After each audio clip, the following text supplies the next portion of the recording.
My name's Allan. I'm an addict. That's probably one of the most profound things that I've ever said in my life. It's the thing, and actually, and now that I have the job or whatever you want to call it that I have now, whenever they ask me to stand in front of a group of people and introduce myself, with a tie and a suit and whatever, it's hard for me to stand up in front of everybody and go, "My name's Allan," and stop there. Immediately what should follow for me is, and I'm an addict because that's who I am and that's who I've always been. I don't spend a lot of time in addiction because I've been clean longer than I was loaded. Basically my addiction looks the same as everybody else's. It might not have happened in the same spot. It might not have happened in the same geographic location. It might not have been the same substance, but the horror and the darkness and the loneliness and the torture and the garbage that I went through was just the same as every other addict. I come from, I'm not like one of those guys that was. I grew up on the mean streets of Eagle Point, Oregon.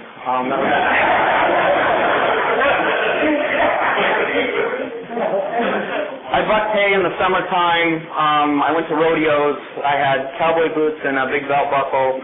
I grew up on a farm. I had a dad who had a solid moral code. Like he knew morals and values, and that's where I learned most of my stuff. Like I did learn most of that, but also for some reason he didn't want me to have self-esteem or self-confidence. So what he did is he beat me down emotionally and physically and the whole works. And so I'm one of those people that like no matter where I'm at, like I make the fucking best of it. Like that's just who I am. Like it doesn't matter if I was in jail or if I was in a penitentiary or if I was in it was as good as it was going to get and I was okay there. I was going to get in where I fit in. And it didn't matter if I was in a garage with a bunch of tweakers or if I was hanging out in a house with a bunch of heroin addicts. It just didn't matter. You know what? It was as good as it was going to get. And still to this day, like, I still kind of live that way. No matter where I'm at, like it is what it is, and I'm just going to make it through it. I can sit and bitch about how horrible it is and how, but really, I'm just okay. So wherever I'm at, I'll make the best of it. I got clean. Let's see, 5/12/96 is my clean date, and I had paroled. And I'm not one of those guys that I didn't get to put teardrops or spider webs on my elbows but I always wanted to because that's who I thought I was. That's who I thought I was gonna be. Like I thought as soon as I got there, I thought I met a lot of nice people there. I was like, fuck, this place is great. And I went when you could smoke, and so I went and we had a fucking smoking cage and. And I made minimum security, and so I just got to hang out, and I was at a work camp for a while. It was great. I just hung out with people who were just like me. I didn't have to worry about a whole bunch of stuff, and I thought the whole time that I was in, I thought, what I'm going to do is when I get out of here, I'm just going to drink, and I'm not going to use methamphetamine, and I'm not going to go to the spoon, and I'm not going to use. I'm not going to take pills, and I'm just going to drink and maybe smoke a little weed, and I hate that. Like, that's not my thing. Drinking is just not my thing neither. I don't sit on a hot day and wish that I could drink beer. I hated it always hated it. Did it because everybody else did it. So when I got out, I thought that I was going to do this great thing, and I pulled from the hole because that's who I was, and I wasn't like mean or like this badass or anything like that, but I've accidentally light shit on fire and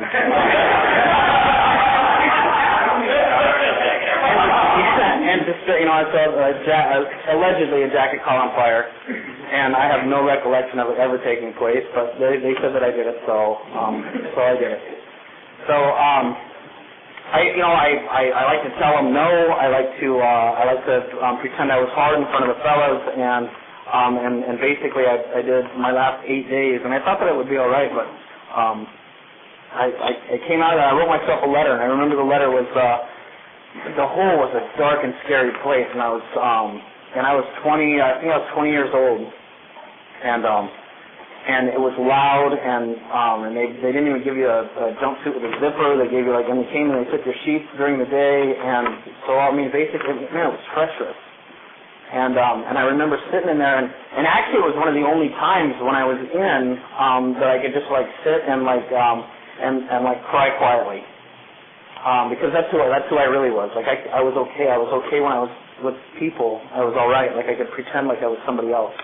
But when I was alone, I was scared and nervous and fucked up and miserable. And that's when feelings would hit. And I would go, okay, so when I get out of here, I'm not going to do that stuff. And as soon as I hit the street, and I was supposed to check in, and I was supposed to do all that stuff, I wasn't a check-in guy. I was a run until you got picked up again. And then and so I did that, and I did that twice, and it just so happened. I thought for years I thought my probation and parole officer that all they wanted to do was keep me down. They wanted to keep me in the system, and I had one that when I got picked up, and I was rude. The last time that I was picked up, and I spit on him, and I called him names, and I told him all of the horrible things that you tell people that when you're really screwed and when you're not mentally okay.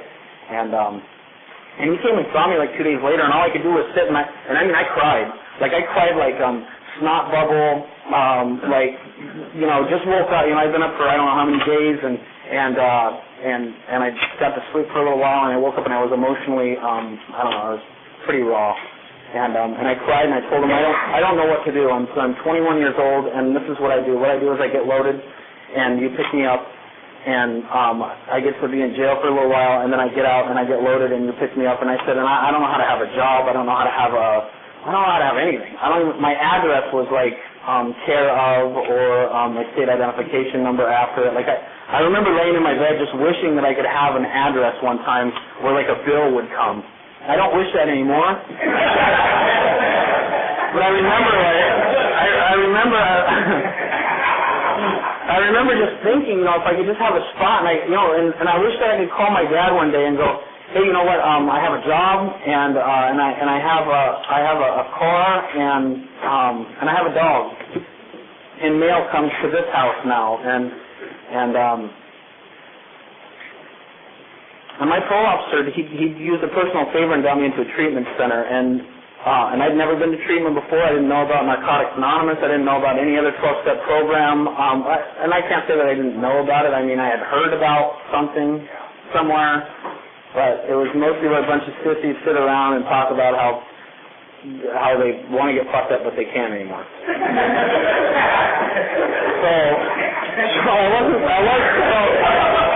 I was not going there because it just seemed lame to me, and those people were probably miserable. And I went to treatment, and it wasn't miserable. And the people from the fellowship were the people that worked at the treatment center. And there was a specific kind of person that I liked. All kinds of 12-step programs would come in and do their deal, and their H&I panels and have meetings. But the people that I was drawn to were the same people as me. I liked tattooed. I liked colorful. I liked language that was not becoming like regular society. I liked a little less on the manner side and a little more on the maybe psychotic, slightly schizophrenic side. Those were my people, and so I picked Narcotics Anonymous. Because it just seemed better. It just seemed like a better fit to me. It just seemed, I don't know if it seemed more fun or what, but it just seemed like, man, that was my spot, and those were my people. And I sat in treatment for a little while, and I met this girl, right? And this is always the story, right? So I met this girl, and she had maybe 12 teeth total. And maybe 4 of them were black, but she was hard. She was this penitentiary girl, and I fell in love. I thought, man, she was everything that I had ever wanted. And basically after 30 days, her and I left treatment together, and we got to the end, and it was on a long driveway. And so you got to pack your shit out this driveway, and I thought, we were going to run off into the sunset, and just. But as soon as I got to the end of the driveway, I knew that I'd fucked up. Like there was something wrong. Like I had gotten something in treatment from H&I coming in, and from the people that worked there. Like I had been given like some sort of something, and I thought, I've done the wrong thing. And there was this little store, and I called, and the first phone call I made was to the treatment center and said, hey, I might have fucked up. Do you think I can come back in 2 weeks? Because my plan was to get loaded for 2 weeks and then go back. It just seemed okay, and they said, yeah, if you stay clean for 24 hours, and they don't do that for people where I come from. You don't get to come back in 24 hours. They said if you can stay clean for 24 hours, we'll let you come back. Because I had something. There was something that somebody identified in the lady who ran the treatment center. Man, she was the greatest example of a recovering addict that I had ever met, and she loved me and loved me and loved me, and that was something that I had needed. I got something from her that nobody else had ever given me, and I thought, like, no matter what I did, that lady knew I had something, and she said, yeah, come back in 24 hours, and so then my plan changed. Okay, so I'm not going to get loaded, but I am going to go to somewhere with this girl and do that whole deal. And her boyfriend pulled up, and we called him Biker Bob, and he had I don't know, some sort of it must have been like a Firebird, and it was a T-top, and he was had a shaved head, and he was a member of Narcotics Anonymous, and I recognized him right out of the gate. He had a swastika tattooed on him somewhere, but that's not who he was, but that's who he was before he got clean. And she got in the car with him, and they sped off into the sunset. and I stood there with my bag, and I thought, okay, so and that's basically where I made the decision that I was going to do something different than what I had always done. And I stayed in Klamath Falls, and I was in a city called Klamath Falls, Oregon. And it was I think the beginning of October. In the beginning of October in Klamath Falls, Oregon, it's probably 30 degrees at night, maybe just down to 20, into the 20s, and so I stayed down the street from the treatment center in a baseball field next to the train track. And luckily, when I left there, I stole all the towels that I could fit into my bag. And man, I slept, and I put those towels, and I put all my clothes on, and I slept in that field so that I could go back in the morning and be clean and go back to treatment, because it was safe and warm, and people liked me there. 30 days later, I met this other girl. And she'd been there the whole time, and I just want you to know that this one ends a little different, because my then treatment girlfriend is still my treatment wife. And we left treatment together a little while later, and as soon as we got out, I ditched our bags in a ditch, and I called somebody from I think probably the other fellowship, but all I knew when I got out is that I needed to go to meetings. Like all of a sudden, like I just wanted to be part of the lame people who sat around and bitched about not getting loaded anymore. And I thought, okay, so I'll try this for a minute. If it keeps me out of jail, I'll try it. And I just wanted to shake my tail. Like I didn't get here and think, you know what, I want to have a good life, and I want to have, I want to change everything about who I am, and I want to change like my behavior, and I don't want to be socially unacceptable anymore. No, when I got here, I thought, if I can just get off parole, I'll be all right. Now, if I just got off probation, I'll be all right. But somewhere that changed for me, and I can't remember exactly when it was, but she had 2 kids, and so I went from the penitentiary to treatment to a girlfriend with 2 kids that weren't mine, and I didn't know what to do. And I didn't know how to do it, and I had no tools to get through it. I didn't know how to be employed. I didn't know how to be a father. I didn't know how to be a stepfather. I didn't know how to be a role model. I didn't know how to be shit. But I had some sort of a moral code that my dad gave me, and then the only other thing I had was Narcotics Anonymous. Like that was it. That was what I started with. So I started with a duffel bag of fucked up ghosting girlfriend, who was in the relationship part, and I won't even get into that. Because, it's hard enough being an addict trying to stay clean, but trying to be with an addict trying to stay clean, and then with 2 kids that I never wanted to start with. And then it sounds harsh, but it is what it is. And then she shows up to a meeting, we're getting ready to go in, and she goes, oh, by the way, I'm pregnant. And I was like, oh, well, whose is it?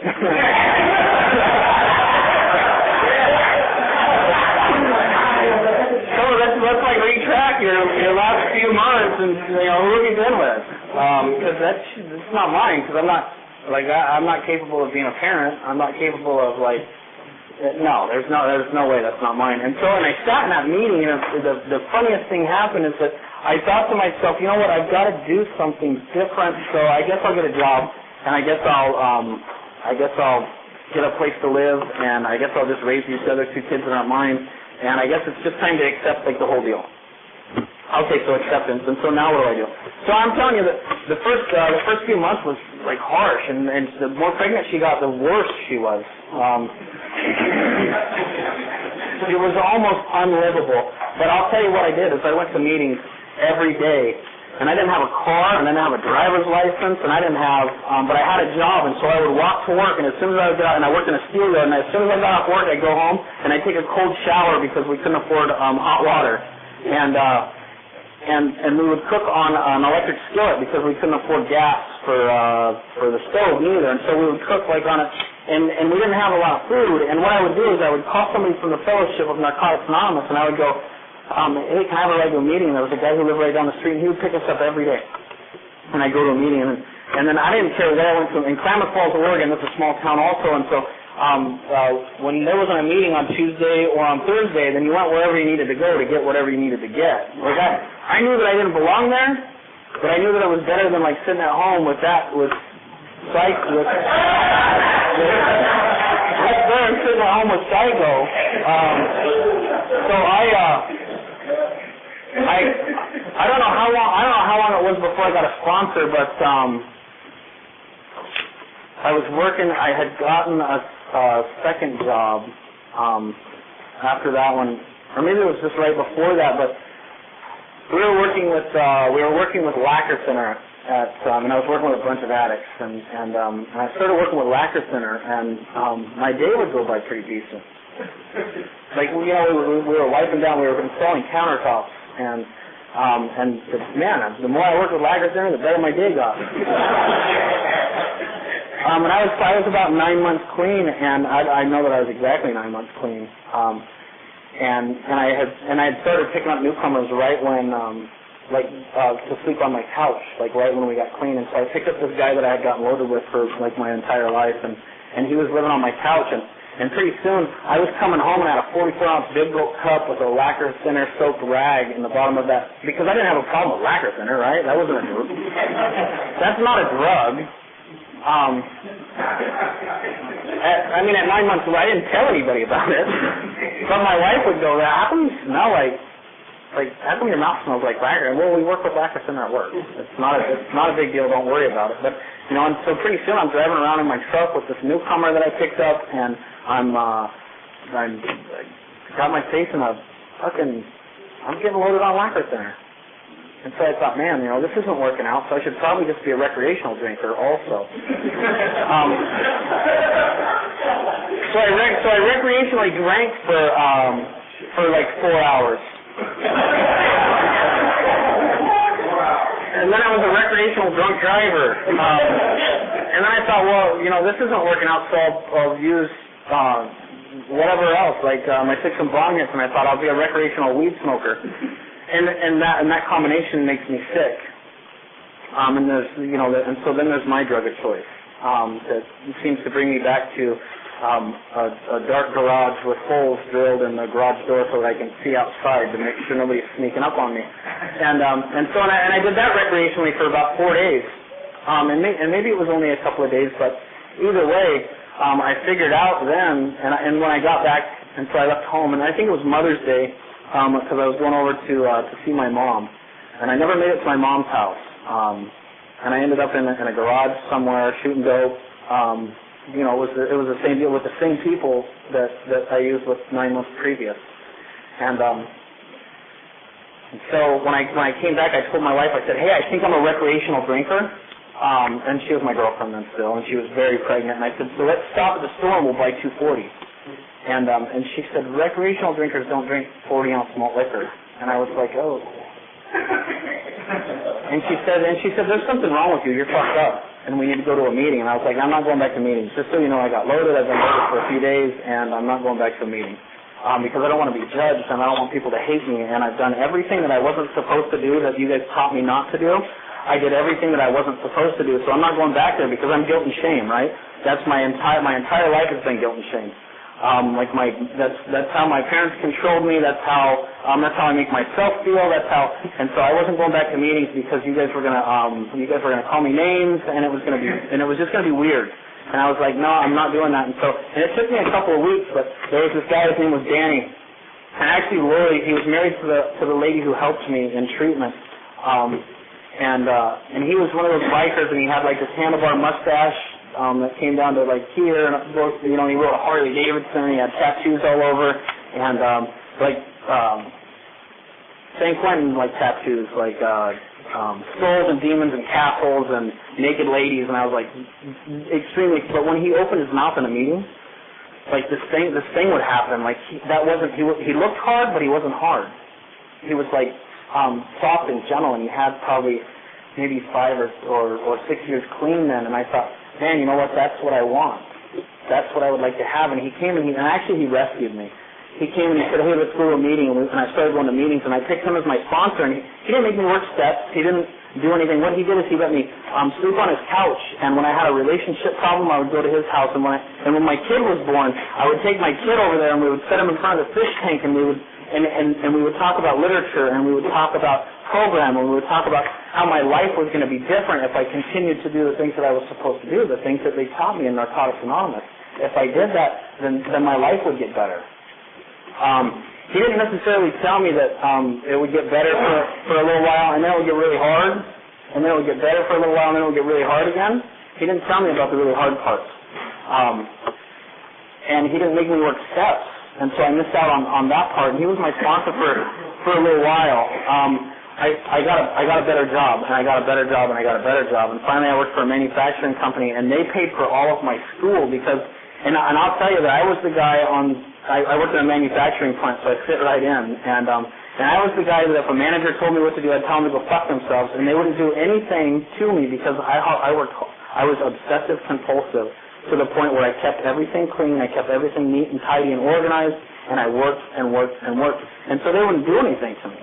But pretty soon they identified something in me that I'd never seen before, and they said, you know what, you're somebody, and we want to send you to school to see if we can make that happen. I was the guy that walked like, if I had a hole in my pants, I'd pull a ball out. You know what I mean?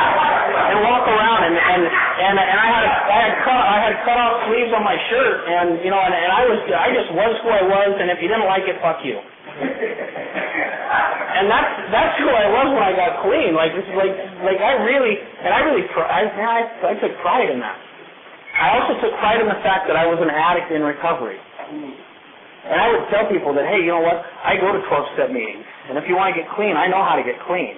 Like, I wasn't a great example of, like, what happened to you when you got clean, but also I was 22 or 23 years old. So, I mean, I wasn't even a full-grown man yet. I was still, like, you know, however old you are when you're still stupid until you're 25. And actually, I'm 39, and I still have a little bit of that. So I had this job that gave me a chance, and then I had surrounded myself with people who continued to teach me new things. I had a lot of stuff. When I first got here, I thought what I needed to do, when you come from a small area, what I needed to do was purify Narcotics Anonymous, and so I went on this trek and this mission to eliminate all other forms of recovery from meetings in the entire world. And really, so I went on this thing where, you know, they called me all kinds of names, but I was passionate. I like to call it passionate about Narcotics Anonymous. They call it something completely different, but I spent a lot of time trying to bring basic texts and literature, and if you shared about something that you weren't supposed to share about, I was the guy, right? Like I felt, I don't know what you call it, righteous indignation, right? And so what I would do is I would wait till after the meeting, or sometimes I just pipe up right in the middle of the meeting and go, hey, motherfucker, you can't talk about that here. And people would go, what? And I go, yeah, you can't talk about religion or any other program, and if you don't like it, get out. You know, and I walk into it, like, I don't know, that's just who I thought that I needed to be. And nobody told, you know what, nobody told me that I had to leave. Nobody said, hey, you're not welcome here. Nobody ever told me that what they did do, though, is they would wait till after the meeting, and they would tell me, hey, our job is to keep people here. Our job isn't to, like, push people out. And when you do that, it doesn't look good. It doesn't feel good, and it makes everybody uncomfortable. And, of course, I told them to fuck themselves and offered to maybe fist fight in the parking lot if they wanted to take it farther, but luckily I didn't get beat up or stabbed or, because you find those newcomers in need, and I'm coming from Southern California because I lived there for 6 years. Coming from Southern California, I mean, you don't get away with it. You might get shanked in the meeting. If you were to try to do something like that. Even here, I'm a little uncomfortable. I was sitting out in my car, and all you guys were pulling up, and there was like carloads and carloads, and I was like, wow, there's a lot of Mexicans here too.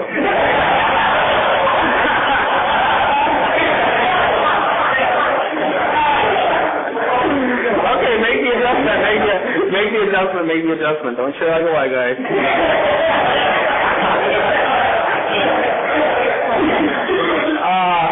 And then I was happy that nobody else was here because I can lie as much as I want and not have anybody call me out. No, really, I was hard. I was a gangster.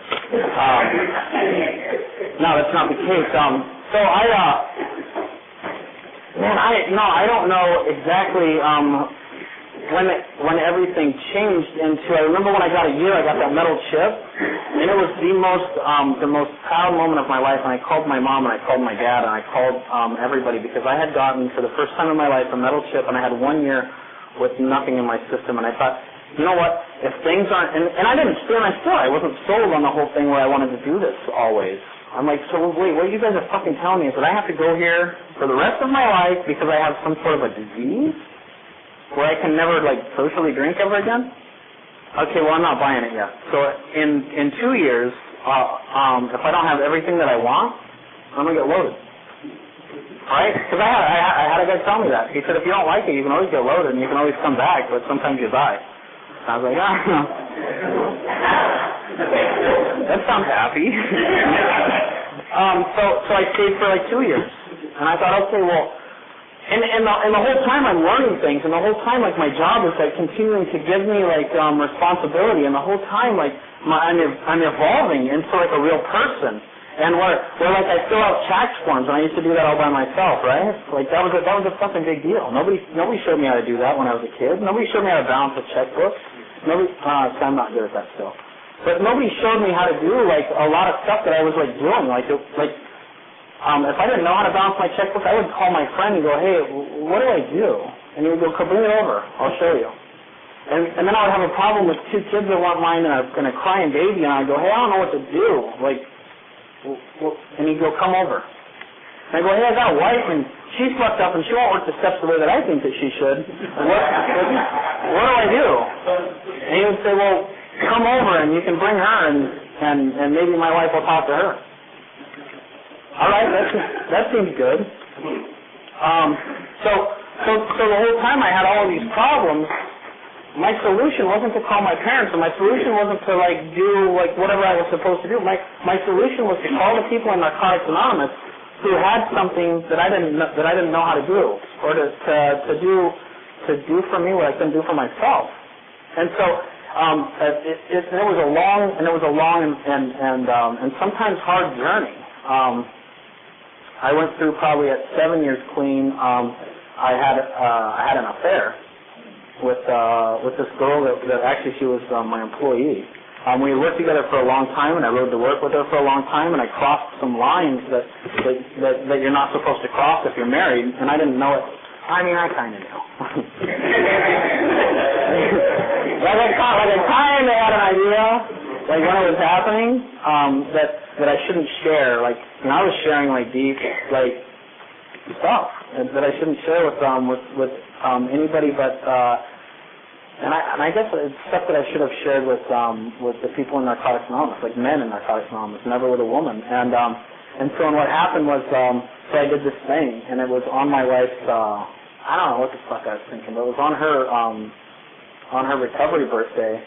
I don't know, maybe 2 days before she was going to get a chip, and I had 7 years, and I think she probably had 8 years. And and I was going to this NA event. I was working graveyard, and I was running a crew, and I ended up having had sex with this girl, and as soon as it was over, right before I wanted to sleep, that feeling of guilt, and that feeling of shame, and that feeling of like a whole bunch of feelings that I hadn't experienced since I was loaded, or since I was a kid, or since like all of a sudden like I had all of these. Man, it was bad. Not only that, but everybody in my circle of friends, like all of my people in all like my sponsor knew about it, my sponsees knew about it, because I was trying to not have this affair while I was having the affair. Like it was that addiction piece, you know. It's that spot where you go, oh wait, I'm not just addicted to mind-altering, mood-changing substances. I'm also addicted to jerking off, porn, PlayStation, women that I'm not supposed to be with. Anything that makes me feel different than who I am. What you mean is I'm fucking addicted to that? That's scary. Because all of a sudden I can lose like a whole, like I lost a whole 6 months right there. I don't know what I was doing. I don't know. I wasn't openly sharing about it at meetings, but I was sharing with like my sponsee and and all my friends. And not only that, but my wife and I had done this whole thing together. So not only were everybody was my friend, but everybody was her friend also. So basically, like when the shit does hit the fan, so basically what's going to happen is every one of my sponsees and my sponsor and all of our friends are going to tell her that, hey, for the last 6 months we've known that your husband is had or was going to fuck this girl, right? And so now she's and so not only that, but my friends are carrying around all of this guilt. So basically what I did is by having a secret and sharing my secret and having them hold a secret, then all of a sudden we're all sick and we're all fucked up, and we're all in this thing. And so the ones that don't want it, you know, it was just a bad deal, and it was as close as I've ever been to getting loaded. And I can't even tell you how. I can't even tell you how like painful it was. It was like horribly. Every day I would call somebody on my way home from work and talk to them so that I didn't stop at a store and get loaded, because that's the easiest way for me to start my addiction is with whatever is available. And not only that, but she also she was fucked up too. She was she was a little bit fucked up too. She was 10 times more fucked up than I was. Like it was like I had no idea. Like when I did this, I had this thing made up in my head that it wasn't going to hurt her that badly, and like we were just going to get over it and just move on. But that's not the case. Like man, it cut her so deep because I was the guy. Like I was this guy in her eyes that would never do that. I worked a program. I worked steps. I had a sponsor. I did the right thing. You know, at 7 years clean, I had this whole thing pretty well mapped out. Like I was good. Like I was kind, and well, I mean, I wasn't always kind, but you know, I was on the path to being who I always wanted to be. And then all of a sudden, I wasn't. And so it shatters this whole thing with her, and it shatters this whole thing with me. And then the only thing that I knew how to do was to go to meetings and sit in meetings and cry about it, and go, man, I'm fucked up, and this is why I'm fucked up. And so I did that for, and I didn't even care. I don't care. Like right now, I stand up here with 17 years clean, and I'm still fucked up. Like I still have horrible, like I still have bad days. And most of that's because I have a 16-year-old son who's an addict. And that's difficult for me. But this whole thing happened, and I go, okay, so what am I supposed to do? And what I did is I just went back to what I knew how to do. Like, and I had this whole normal life thing happening at work because I was supposed to be this person at work, and then I had this whole being an addict thing happening in the rooms of Narcotics Anonymous, and then I had this whole thing that was broken at home, and it was probably one of the most difficult times. And some people go, well, it doesn't seem that difficult because I've been through death and I've been through like whatever. But I'll tell you, man, I don't know. The only way that I made it through it was I surrounded myself with the people that could help me, and I came completely and totally clean, and I did the whole deal where and we got outside help, and that's something that also that I've done since I've been clean is I have a relationship with somebody who's as fucked up as I am, and so we always go see a marriage counselor, and most of the time it's so we can give her a little tune up and get her back on track.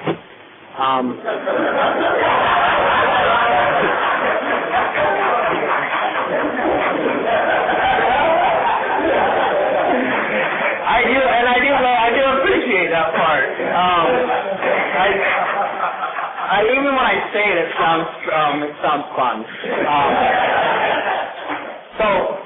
But since we've been together, that's just what we've done, and we spent probably 6 months in counseling on that whole deal, and so I decided to do to move. And I worked for the same company for 10 years, and they gave me all these great tools, and they gave me all this great schooling, and so I moved to Southern California. So for the first time in my life, I was clean for 12 years in Klamath Falls, Oregon, and that's like 36,000 people, 7 meetings a week, and all of them were my home group because there was only 7 meetings anywhere. And ever since I've been clean, I've done hospitals and institutions. And ever since I got clean, I've had a newcomer on my couch. That's just. Sometimes I had 3 kids, 2 dogs, and 4 newcomers, and 2 ferrets, and I had like a hedgehog. It was just crazy. And I had a 1,200 square foot house, and so you had all of this shit going on. And my kids grew up. My 16-year-old grew up on his 3rd day of life. He was in a meeting of Narcotics Anonymous, and he's been raised in Narcotics Anonymous. But he got the gene and he missed the message, which is unfortunate.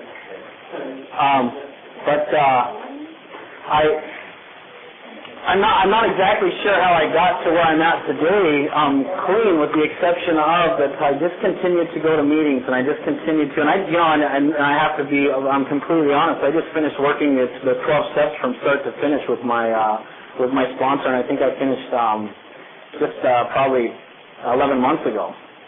So I made it this whole time where I would work 1 through 6 and then get a new sponsor, and 1 through 6 and get a new sponsor, and 1 through 6 and get a new sponsor, but I finally had the same sponsor long enough where I was able to work all 12 of them, and he lived in Southern California. When I moved to Southern California, I walked in, and I had 12 years clean, and when I walked into the first meeting and sat down, it wasn't like where I came from. It was big. It was Orange County, and I walked in, and it was really a different feeling. I thought, these aren't my people, and I did that for probably 6 months. Just kind of went, kind of hit and miss, and not even hit and miss. Like I would go to one and then wait for a month and then go to another one and not like that, and then go to another one and not like that. And it was finally I've gone to a meeting where they hugged me and they loved me and they invited us out for coffee, and so I made that my home group, and then from there I went to Monterey Park with my sponsor, and I'll tell you that's where I met my people. Like I walked in for the first time in Monterey Park, and I looked around the room and I thought, fuck this. Like it was bigger than some of the conventions where I was from. Like there was a lot of dudes, and there were tattoos on the neck and tattoos over the eyes. Like and there were a lot of and I thought, man, these guys, there's no way I'm going to be accepted here. Not only that, but I was brought by a guy they call Surfer Jim, Jim D, and he was my sponsor, and we rode up with another guy named Joe, and he was white, and Jim is white, and so we sat on this one side of and there was another guy named Skip, and he rode a motorcycle, and he didn't probably know all these guys, but and so when we would walk in, and they would go, oh, the wood piles here. I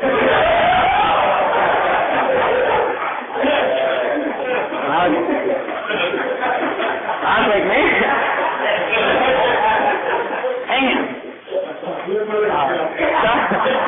tough crowd, and it was almost like I didn't want to be associated with the white guys, but I was a white guy. Like as soon as I opened my mouth, they knew that, there's a white guy. It was stupid and crazy, but that's who I am, right? When I walk into a room, I know what everybody's thinking. Yeah, I immediately turn into a mind reader. On my way down here, I brought 2 shirts. I brought one with no sleeves, and I brought a button up. And that was just in case I wanted to change, like, how I was feeling. I could change my shirt. That was just in case I walked into the room and everybody thought, look at that guy with a fucking button-up shirt on. That's stupid. But to me, that's what everybody thinks, right? Because that's who I'm always. But when I get comfortable, like, I'm okay. Like, I'll expose, like, I'm transparent. Like, I don't do quiet and, like, don't tell people who you are very good at all.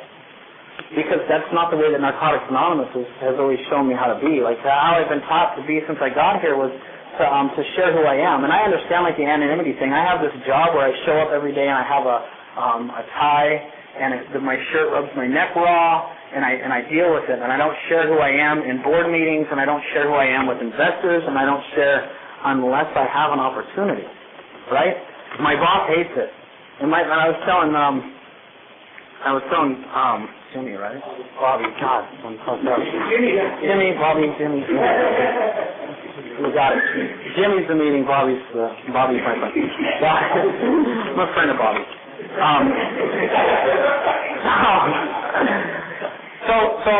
But when I have an opportunity to share with them who I am, my boss is a bank robber. He was a bank robber when I met him. He was 19. He was a newcomer. I went to his house every day before he went to federal prison at 19 years old. Every day to take him to a meeting or take him to a camp out or take him to some recovery-oriented event. And then he went to prison, and I drove 12 hours. And I wasn't his sponsor. I was just his friend. And so every day, and his parents loved us. And he loved us. And when shit got hard for me in Southern California, and I ran into a health problem, and my kidneys, I have bad kidneys. I tried to donate a kidney, and both my kidneys are bad. And so I needed health insurance. I needed all this stuff.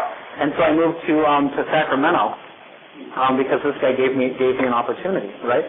So here's a newcomer that I helped out 16 years ago or 15 years ago, who was a bank robber who has this gigantic company now, and he makes a shitload of money, and he doesn't pay me enough. But he doesn't pay me enough, but he's kind of an asshole. And that's not who he was when he was 19 years old, right? He was working a program, and he was doing all the right things, and he got out of prison, and because of what Narcotics Anonymous showed him, he was able to build this life. But what he did is he got his, and he left, right? It's like, so that's who he is. And so basically all of these years later, I called him and said, I need some money. And he said, hey, I'll give you a job. I'll send you the money, but if you want, I'll give you a job. And I said, okay. So I moved to Sacramento, and so I went from one area where I was really comfortable. I went to another area where I wasn't so comfortable, and I thought that everybody was going to judge me. And then I went to Los Angeles. I don't even know what area that is, but Monterey Park. And I started hanging out with those guys, and those guys come from all over the place, right? So, like, I can go to that meeting and meet people all the way from Washington, all the way from back east, like people who are, like, kind of regular. Like, whenever they come back, they go there. And it's amazing to me. And so I walked in, and that's where I got the love. Like, I was anti-men's stag meetings before I moved to Southern California. I was anti-special interest groups. Like, the way I treated it, like, young people's fucking meetings. When I first got clean, there wasn't a young person's meeting because there were really not a lot of young people in my area. And now when I go to young people's meetings, it's not young people anyway. It's a bunch of old people. And so bunch of predators. But here was this. So when I got clean, like I didn't surround myself with young people, and I didn't surround myself with men, and I didn't surround myself with. I wasn't a special interest person. But when I showed up to the men's stag meeting, I was like, oh wait, I get it. So I can talk about anything that I need to talk about. Like I don't show up and bitch about my wife, and that's not what it's about. But if I want to talk about stuff that's specific, then I have a whole room. If I want to talk about how much I love my mom and dad, but I don't do enough. If I want to talk about feelings, like that deep, like gut level, like feeling shit. If I want to cry and like snot bubbles and then I sit in a room with a bunch of people who look a certain way, but they feel a certain way. Like they can feel how I feel. Like they know who I am. When I say that I'm insecure, neurotic, and emotional, I sit in a room with a bunch of people who look like they're not, but who that's how they feel, right? It was amazing to me, the love and support that I got in the room, and it was amazing to me, the love and support, and even now when I go back, like I went to that thing in April, and I'll tell you that those guys, they missed me. And I thought that I was like the white guy from Orange County, but I sat in that room for like a few years, you know. It's another one of those situations where what place can I go where I feel a certain way, or where nobody likes me, or where I can be at the lowest point in my life and the biggest piece of shit. I can come in with track marks. I can come in with a criminal record. I can come in with multiple felonies. I can come in straight out of prison. I can come in straight off of the street. I can come in homeless. I can come in broken, battered, and not have anywhere to fucking go.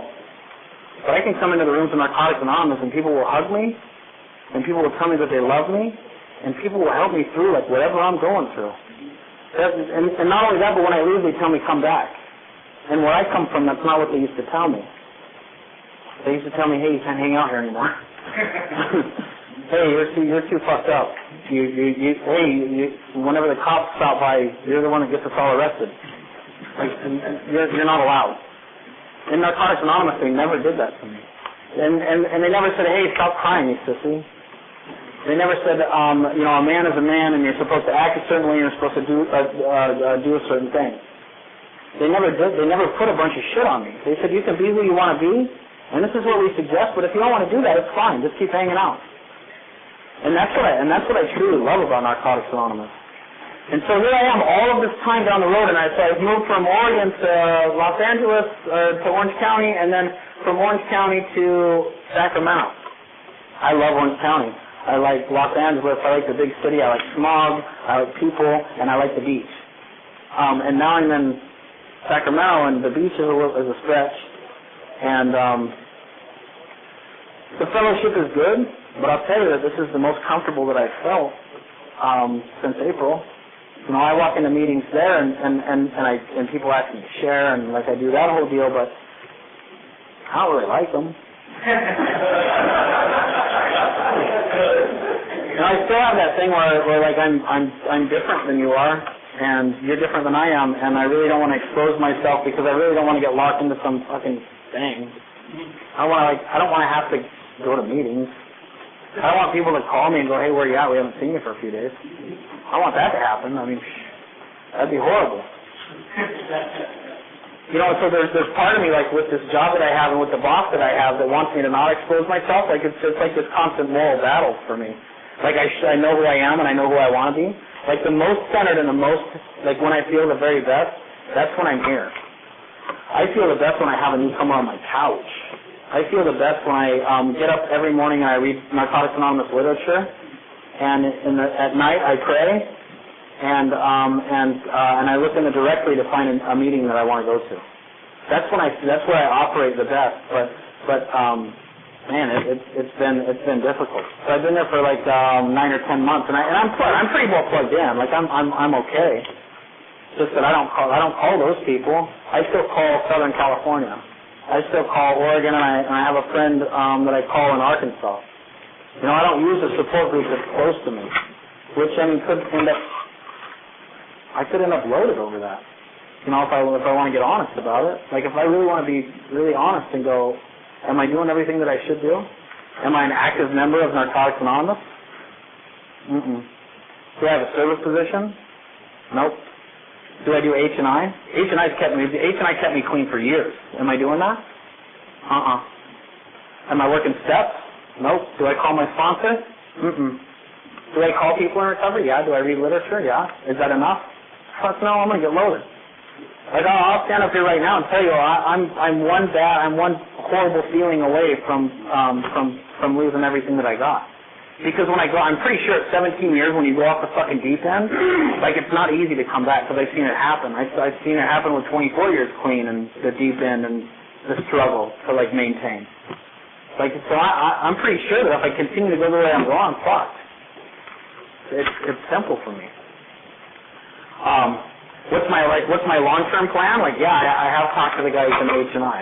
And when is the meeting? Well, the meeting's today. The H&I meeting is today. So I have to escape one more. Well, I will escape for one more month that I don't have to do what I'm really good at. Which is, they told me when I got here, because I used to go, and I still go through this, like, what's my purpose? And my third sponsor told me, and he was hardcore Narcotics Anonymous, and I said, what's my purpose? Like, am I a father? Am I a son? And he said, no, you're all of that stuff, but your main purpose is to remain clean and carry the message to the addict who still suffers. And if I'm not doing that, I'm burnt. Like, I know that's my purpose. I know that's what I'm supposed to do, but what keeps me from doing it? I'll share a little bit about my little struggle. How much time do I have, Bobby? Okay. I'll share real quick about where I'm at right now, and this is the part that's going to get and it's already sad.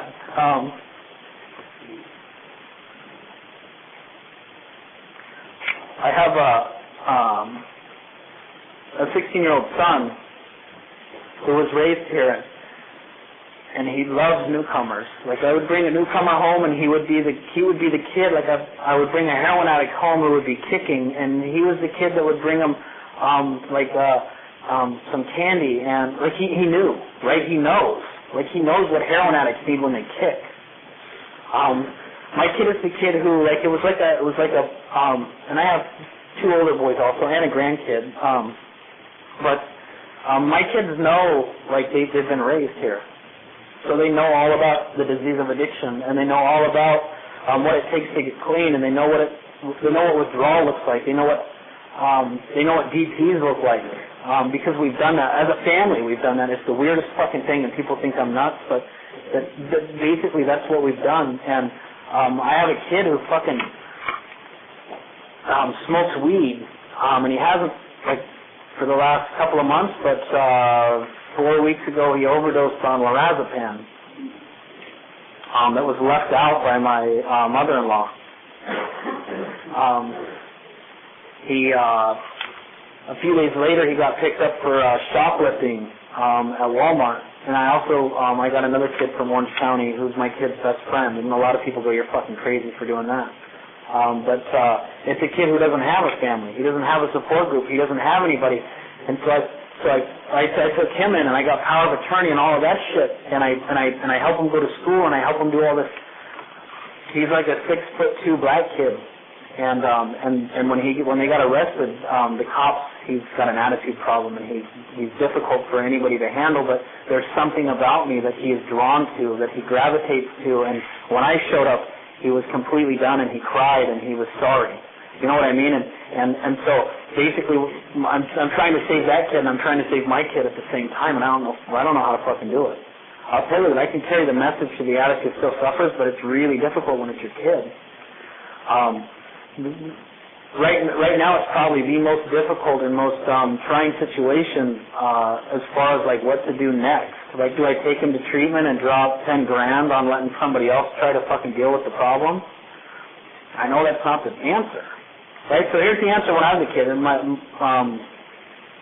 when I was a kid, my parents did a lot of shit. You know, they beat me, they kicked me, they sent me to treatment centers, they boys ranches, and they let me get arrested, and they did that whole deal, and they tried to help me. They did the very best they could. And so here's where I'm at. I have a kid who smokes weed, he steals, he lies, he cheats, but you know what? He's never disrespectful. And he's never mean, and he's never rude, and he still hugs me, and he still tells me, I love you, and I'm always afraid that like, I'm going to wake up and he's going to be blue in his bedroom because he did something stupid. They have all kinds of shit out now. They have, like, stuff that you can buy at the head shop and get fucked up on. They have shit that you put in a fucking bathtub that makes you fucking nuts. They have all kinds of random shit, and I'm afraid my kid's going to die. And my kid was the first one to show me that I felt unconditional love for. Like, no matter what that fucking kid does, you know what, I love him and he loves me. And it's difficult. And it's scary, and it's fucking hard, and it tears my relationship apart. Like, you know, my wife is like, no, we need to put him in treatment. And I'm like, no, if he's an addict, we just got to let him go be an addict. And what we need to do is just prepare for the worst, because here's the deal. Like nowadays, the heroin addicts don't make it the way that they used to make it. Like anybody in the room who knows that addiction, it's not like it was. And not only that, but my kid is 16 years old, and there's something about like that generation that doesn't know moderation. So instead of taking like a couple of lorazepam, he took 5, and they were the fucking like my mother-in-law's a dope fiend. Like, she has a pill that takes her up, and she has a pill that brings her down when it's time, and she has a pill that fucking makes her eat lunch, and she has like she's fucked up, and so her pills are like big bottles of pills, and there's a lot of them, and so and the other kid, he took some pills too, but he something happened with him. There was moderation. And so the only thing that I hadn't tried yet was what my dad tried for years, and that's fucking beat the piss out of him. And so I tried it. Well, guess what? That ended up the same way. It ended up with guilt and shame and treachery and a whole bunch of remorse and whatever. And so basically what I have to do now is I have to figure out how to be an addict and stay clean, and also do what I've done with every other newcomer. And that's let them stay in my house for as long as they can without them, like, disrespecting my home. And then at some point I have to go, you know what, you gotta fucking go. And then I have to send my kid to the street so that he can be a fucking liar, a cheat, and a thief. And I have to send him to the street so they can maybe end up in jail or in prison or fucking with blue lips and a needle fucking hanging out of his arm. Or give him fucking $5 blowjobs at a Greyhound station. It is what it is. And so, and I share that, and I share it with them. I go, you know what? Remember Rusty? Remember Keith? Remember Gary? Remember fucking Jimmy? Remember, like, all of the newcomers that have come to the house? Remember those guys? That's where you're going. And so at some point, or somehow, some way, I have to figure out how to get through that. Right? And I have to figure out how to help my wife through it, and she has to figure out how to help me through it. Because I'm not going to go spend $5,000, because the kid is just going to be a dope fiend if he's a dope fiend. And he has to run that fucking thing all the way to the bitter end if that's how he's going to roll. And he's got to come up with some serious coping skills because he's been pretty sheltered. Like if he needs something, he comes and he goes, hey, Dad, can I have $10? And I go, for what? Where are you going and bring me a fucking receipt? If he needs $10, he's going to have to go light sheet and steal for it. Like my wife said, and I let him smoke cigarettes too. I'm like, there's a shining moment in my life right there. To watch my 16-year-old fucking go out on the back porch and fucking smoke a cigarette and look like a fucking complete moron. But guess what? I was the same complete moron. I was the same one that looked stupid when I smoked, but I thought it was cool. And man, it's the same. And so, and here's what I hope. And I'll close with this. I hope that before he dies, or before he goes to jail, or before he goes to prison, or before he cops some felony, I hope that he wanders into this room right here. And I hope that you fucking people are the ones that he fucking is exposed to. And I hope that you're the ones that fucking hug him and tell him that you love him and tell him that there's a different way to fucking do it and there's a better way to live. And the only way to do that is through Narcotics Anonymous with a sponsor, with steps, with literature, and with a service position. And you know what?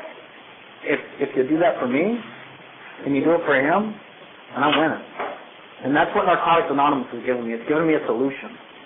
And it's given me hope that, you know what, when my kid needs it, you'll be here for him. Thanks for letting me share.